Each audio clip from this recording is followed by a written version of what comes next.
दोस्तों, आज हम लोग पढ़ेंगे ज्योग्राफी। क्या जियोग्राफी पढ़ते हैं, ठीक है। सबसे पहले बात करते हैं ज्योग्राफी। ज्योग्राफी को क्या कहते हैं? भूगोल कहते हैं। हिंदी में क्या कहते हैं? भूगोल, ठीक है। ज्योग्राफी को हिंदी में क्या कहते हैं? भूगोल, ठीक है। ज्योग्राफी शब्द किससे निकला है? Derived from Greek word. Greek शब्द से, किससे? जियोग्राफिया, ठीक है। ग्रीक शब्द था क्या? जियोग्राफिका। क्या था? जियोग्राफिया ग्रीक शब्द था। क्या ग्रीक शब्द था? उससे निकला है। क्या जियोग्राफी किससे बना है? जियोग्राफिया। किससे बना है? जियोग्राफिया से, ठीक है। जियोग्राफिया का मतलब क्या होता है? जियोग्राफिया दो वर्ड से मिलकर बना है। किससे? एक जियो, दूसरा ग्राफिया, ठीक। तो जियो से बना है और किससे? ग्राफिया से। किससे? जियो और ग्राफिया से, ठीक है। जियोग्राफी किससे बना है? जियोग्राफिया से। जियोग्राफिया दो वर्ड से मिलकर बना है। किससे किससे? जियो से और ग्राफिया से, ठीक है। अब जियो का मतलब क्या होता है? जियो का मतलब होता है अर्थ। मतलब जियो का मतलब क्या हो जाएगा? पृथ्वी। जियो मतलब क्या हो जाएगा? पृथ्वी या अर्थ। और ग्राफिया का मतलब क्या होता है? स्टडी। ग्राफिया का मतलब क्या हो जाएगा? स्टडी या अध्ययन, ठीक है। तो दोनों को मिला देंगे तो क्या हो जाएगा? पृथ्वी का अध्ययन, ठीक है। तो स्टडी ऑफ अर्थ, क्या? स्टडी ऑफ अर्थ, पृथ्वी का अध्ययन क्या कहलाता है? जियोग्राफी, ठीक है। जियोग्राफी क्या होता है? पृथ्वी का अध्ययन क्या कहलाता है? जियोग्राफी, ठीक। फिर से जियोग्राफी शब्द किससे डिराइव्ड हुआ है? ग्रीक वर्ड जियोग्राफिया से। जियोग्राफिया से। जियो का मतलब क्या होता है? अर्थ होता है। जियो का मतलब क्या होता है? अर्थ, और अर्थ मतलब पृथ्वी, ठीक है। और ग्राफिया का मतलब क्या होता है? अध्ययन, स्टडी। क्या ग्राफिया का मतलब क्या होता है? स्टडी। तो जियो का स्टडी, जियो मतलब अर्थ की स्टडी, मतलब स्टडी ऑफ अर्थ, ठीक है। स्टडी ऑफ अर्थ क्या कहते हैं? पृथ्वी का अध्ययन। क्या कहेंगे? पृथ्वी का अध्ययन। आगे देखते हैं, फादर ऑफ जियोग्राफी, भूगोल के पिता या भूगोल के जनक, ठीक है। फादर ऑफ जियोग्राफी क्या हो जाएंगे? इरेथोस्थिनीज। क्या नाम है? इरेथोस्थिनीज। क्या लिखा है? इरेथोस्थिनीज, ठीक है। पूछेगा भूगोल के जनक हैं या भूगोल के पिता हैं, तो क्या बताओगे? इरेथोस्थिनीज। अब अगला है फादर ऑफ मॉडर्न जियोग्राफी, ठीक है। इरेथोस्थिनीज ने क्या किया था? सबसे पहले ग्राफिया, जियोग्राफिया, सबसे पहले जियोग्राफिया वर्ड का यूज किसने किया था? इरेथोस्थिनीज ने। इरेथोस्थिनीज ने ही सबसे पहले जियोग्राफिया वर्ड का क्या किया था? यूज किया था। आगे देखते हैं, father of modern geography. Father of modern geography ये कौन है? हमबोल्ट। कौन है? हमबोल्ट। तो फादर ऑफ मॉडर्न मतलब आधुनिक भूगोल के पिता। क्या हो जाएगा? आधुनिक भूगोल के पिता कौन है? हमबोल्ट। आधुनिक भूगोल के पिता क्या है? हमबोल्ट। और भूगोल के पिता कौन है? इरेथोस्थिनीज। कौन है? इरेथोस्थिनीज। आगे देखते हैं हम लोग, क्या जियोग्राफी की स्टडी क्यों करते हैं, मतलब जियोग्राफी पढ़ेंगे क्यों, हम इसलिए पढ़ते हैं जियोग्राफी। पहला है रीजन, संसाधनों का अनुकूलतम उपयोग करने के लिए, ठीक है। जियोग्राफी क्या होता है? भूगोल मतलब स्टडी ऑफ अर्थ। मतलब अर्थ पे जितने भी संसाधन पाए जाते हैं उनका यूज कैसे करेगा? कौन? मानव, ठीक है। मानव क्या करेगा? अर्थ पे पृथ्वी पर जितने संसाधन पाए जाते हैं उनका यूज कैसे करेगा? Optimum use of resources. जैसे कोयला मिला तो कोयले का यूज कैसे करेगा? है अनुकूलतम उपयोग, मतलब अपने अनुकूल उपयोग कैसे करेगा? इसको हम पढ़ते हैं किसमें? जियोग्राफी में, ठीक है। दूसरा रीजन है मानवीय अनुकूलन। क्या? मानवीय अनुकूलन, ह्यूमन एडॉप्टेशन। क्या है? Human adaptation. मतलब क्या? ज्योग्राफी पढ़ेंगे मतलब क्या?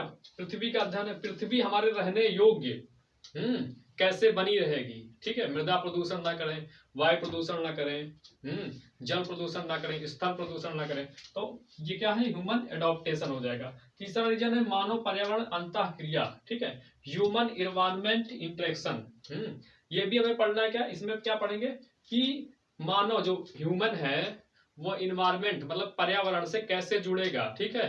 कि ह्यूमन पर्यावरण को कैसे बनाए रखेगा कि पर्यावरण भी क्या हो? प्रदूषित ना हो, और ह्यूमन और पर्यावरण के बीच में क्या हो? अंतरक्रिया, इंटरएक्शन हो, एक दूसरे से क्या हो? मेल जोल से करके चलता रहे, पर्यावरण भी प्रदूषित ना हो और मानव भी, ठीक है। आगे है मानवीय जीवन की सीमा, संस्कृति और आर्थिक गतिविधियों को जानने के लिए, ठीक है। मानवीय जीवन की सीमा हो जाएगी या सांस्कृतिक है। सांस्कृतिक मतलब सांस्कृतिक भूगोल पढ़ते हैं हम लोग ना, सांस्कृतिक मतलब क्या, जैसे कहीं जैसे उत्तर प्रदेश का लोक नृत्य क्या है, सांस्कृतिक नौटंकी, क्या नौटंकी, ठीक है। पूर्वांचल में क्या गाया जाता है, बिरहा गाते हैं लोग, ठीक है। तो इस तरीके से क्या होता है सांस्कृतिक। दूसरा आर्थिक गतिविधियां हो गई, ठीक है।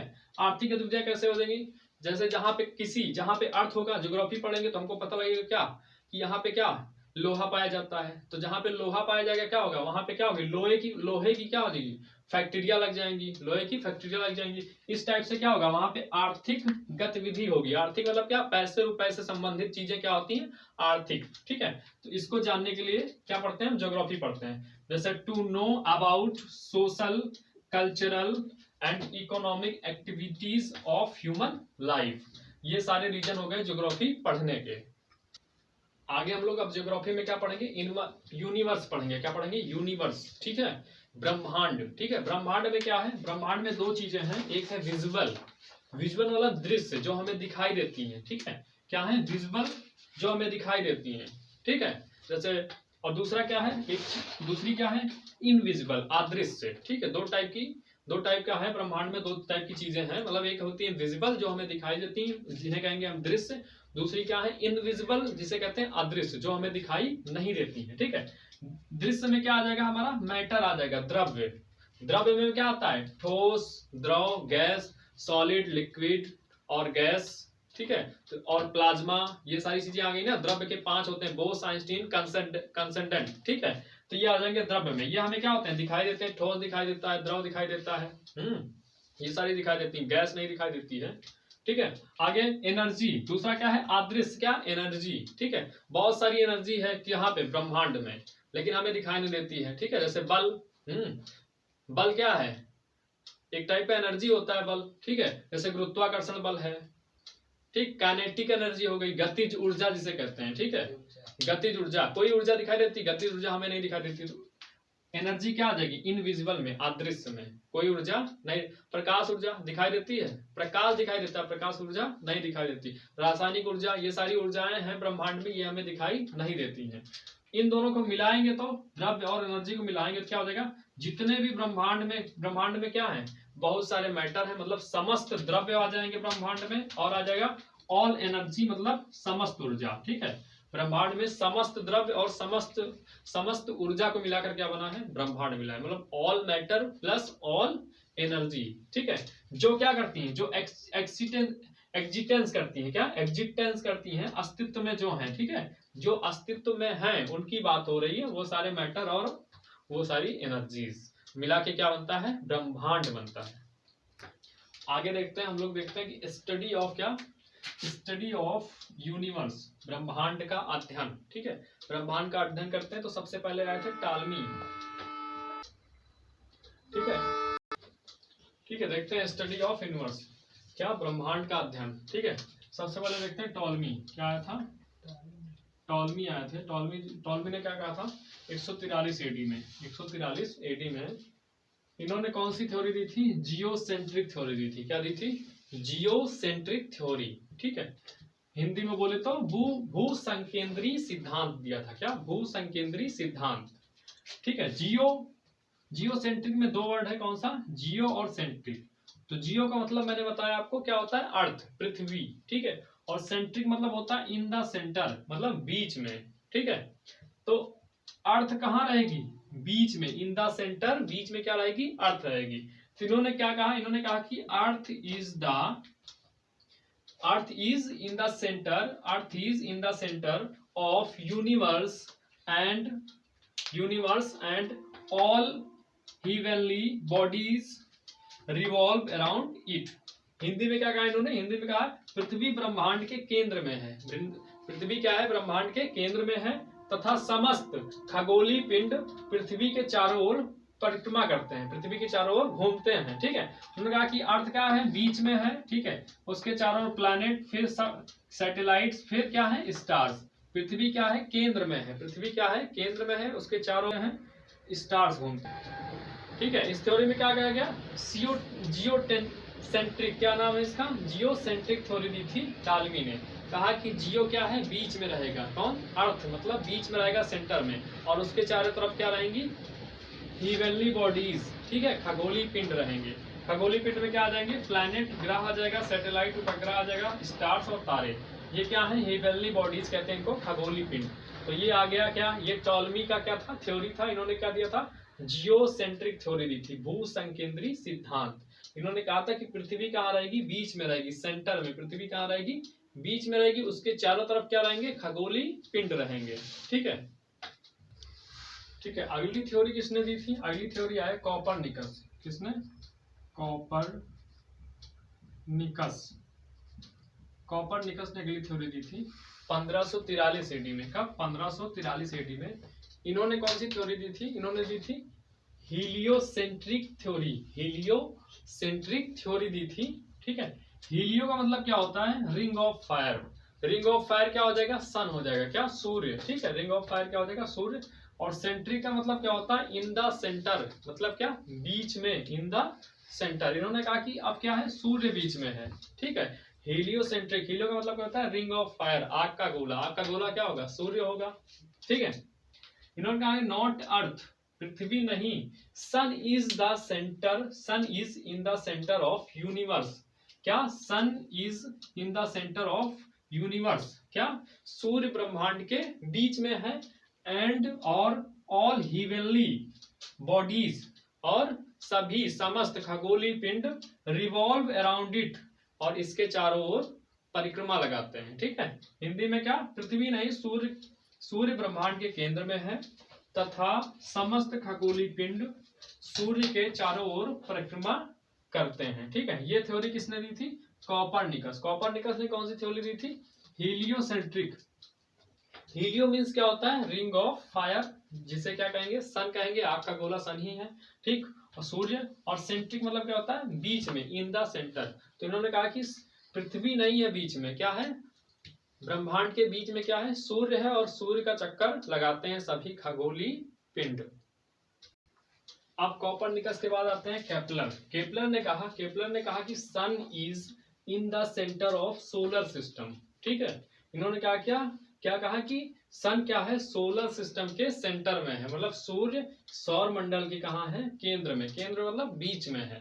किसने कहा बताया, केपलर ने बताया कि सूर्य सौर मंडल के केंद्र में है। ठीक है, all planets revolve around sun. ठीक है, सारे जितने ग्रह हैं, ठीक है, ऑल प्लैनेट क्या करते हैं, घूमते हैं, किसके चारों तरफ, सन के चारों तरफ। सभी ग्रह सूर्य के चारों ओर क्या करते हैं, घूमते हैं या परिक्रमा लगाते हैं। ठीक है, यहाँ पे जैसे ये हो गया हमारा सन, ये क्या हो गया, सन। ठीक है, सन की चारों तरफ परिक्रमा कौन लगेगा, प्लैनेट।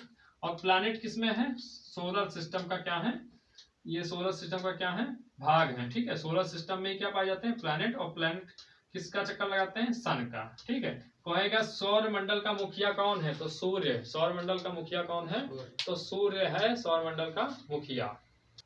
आगे आते हैं, अगले वैज्ञानिक आते हैं क्या, विलियम हार्सले। विलियम हार्सले, इन्होंने कहा कि our solar system is part of much लेयर सिस्टम कॉल्ड गैलेक्सी। इन्होंने कहा कि हमारा सौर मंडल एक बड़े निकाय आकाश गंगा का एक छोटा सा हिस्सा है। ठीक है, आकाश गंगा क्या होती है, असंख्य तारों के समूह को क्या कहते हैं, आकाश गंगा कहते हैं। ठीक है, गर्मी की रात में देखते हो कि गंगा जैसा आसमान में बहता है, लगता है कि नदी बह रही है आसमान में, उसे कहते हैं आकाश गंगा, या हिंदी इंग्लिश में बोलते हैं मिल्की वे। क्या बोलते हैं, मिल्की में, दुग्ध श्रृंखला बोल सकते हैं। ठीक है, इन्होंने क्या कहा कि सन है बीच में, क्या है, सन है, उसके बाद सोलर सिस्टम। और सोलर सिस्टम किसमें आता है, गैलेक्सी में। किसमें, गैलेक्सी में। और गैलेक्सी, खूब सारी गैलेक्सी को मिला देंगे तो क्या मिल जाएगा, बन जाएगा हमारा यूनिवर्स, ब्रह्मांड मिल जाएगा। ब्रह्मांड क्या है, अनंत है, ब्रह्मांड क्या है, अनंत है। तो इन्होंने कहा कि सन क्या है बीच में, उसके बाद सोलर सिस्टम, उसके बाद क्या है, गैलेक्सी। ठीक है, तो हर गैलेक्सी का क्या होगा, अपना सूर्य होगा, इसलिए ब्रह्मांड में बहुत, मतलब हजारों या करोड़ों में सूर्य होंगे। ठीक है, और गैलेक्सी क्या है, ये भी लाखों अरबों में गैलेक्सी होंगी, हर गैलेक्सी का अपना सूर्य है। ठीक है, तो इन्होंने कहा कि हमारा सौर मंडल एक बड़े निकाय आकाश गंगा का एक छोटा सा हिस्सा है। किसने बताया, विलियम हार्सले ने। ये हो गया हमारा स्टडी ऑफ यूनिवर्स। ठीक है, ये यूनिवर्स के संबंध में क्या दिया था, थ्योरी जो दी थी सबने, ये हो गई थ्योरी। ठीक है, आगे वैज्ञानिक आते हैं Edwin P Hubble. Edwin P Hubble. Hubble ने बनाई थी क्या, हब्बल सूक्ष्मदर्शी बनाई थी, क्या दूरदर्शी, सूक्ष्मदर्शी नहीं, सॉरी सूक्ष्मदर्शी नहीं, दूरदर्शी बनाई थी, हब्बल दूरदर्शी। इन्होंने कहा दूरदर्शी से देख के बताया कि यूनिवर्स रैपिडली रैपिडली एक्सपेंड, क्या एक्सपेंड हो रहा है, कि ब्रह्मांड क्या है वो लगातार क्या हो रहा है, विस्तार हो रहा है ब्रह्मांड में लगातार। ठीक है, किस आधार पे बताया था, तो इसका आधार था डॉपलर इफेक्ट। किस आधार पे बताया था, डॉपलर इफेक्ट के आधार पे बताया था, रेड शिफ्ट थ्योरी। इसके आधार पर इन्होंने बताया कि ब्रह्मांड में क्या हो रहा है, लगातार क्या हो रहा है, विस्तार हो रहा है, लगातार ब्रह्मांड विस्तृत हो रहा है। ठीक है, डॉपलर इफेक्ट हम पढ़ते हैं, अगली वीडियो में पढ़ते हैं डॉपलर इफेक्ट क्या है और रेड शिफ्ट थ्योरी क्या है।